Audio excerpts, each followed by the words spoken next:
pretty much everybody I talk to would be with me on this, is like when somebody is seriously disabled, we want there to be help. But people are losing faith in our welfare system because they feel it is not distinguishing between those who are seriously disabled and should get help Yeah. and Yeah. those who actually should be out working and paying their way. And unless the government gets a grip on the growth of the welfare bill, you put at risk the help for people who really need it. You put at risk that help. Firstly, because people Yeah. start saying, you know what, I just don't want to keep paying into this system because I feel it's not being careful enough with my money. And secondly, you start killing the economy with the levels of tax. So you can't afford to help those who need it either.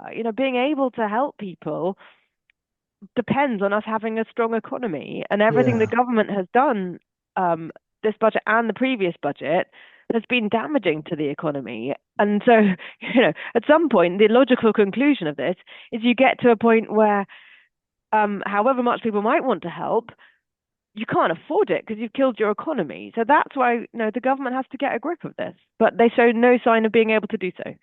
I think I'm completely with you on both sides of it, disabled people and the employers. I think you wouldn't expect me to go as far as saying sort of like it's a mandation, but to me it's like, how do you make it A, so it works for the employer, and B, like, so people understand that actually it will work for them. I mean, because some of it is, Yeah. it's still the worry. Well, on the one hand, it's a worry. I mean, I know for employers, they're like, well, the insurance costs. What about the risks? There's a ton of things that they're worried about. So you kind of got to help overcome that, and also an understanding that. I mean, I know again though from talking to employers who have, for instance, employed autistic people, like, this guy's the best employee I have, they'd say, but like, I wouldn't have. I mean, I was talking about the Kickstart scheme, which happened coming out of the pandemic for young people, and an employer there saying, I wouldn't have employed this guy if it wasn't he came through Kickstart. I wouldn't have taken the risk. But actually now, like, he's the best guy in the team.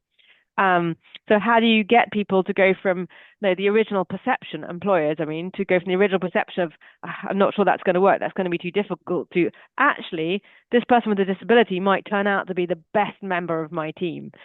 And I know, like, I remember when we were in government, we had a whole disability confidence scheme to try and build up employers' understanding of actually, the benefits of employing disabled people and how they shouldn't worry about the risk. It made progress, and there was a period 2014 to 2019 where 50,000 more people every year with disabilities went into work. So it made progress, but the pandemic knocked it back. And it didn't go. Yeah. It didn't solve the problem. To me, it's picking that up and overcoming the worries of employers, as well as say helping the employee. Well, I'd say one thing I know for sure, David, is it's an area of work that I want to do more in the coming months and years in my job as Shadow Secretary of State, so that we have a better answer for this in time for the next election.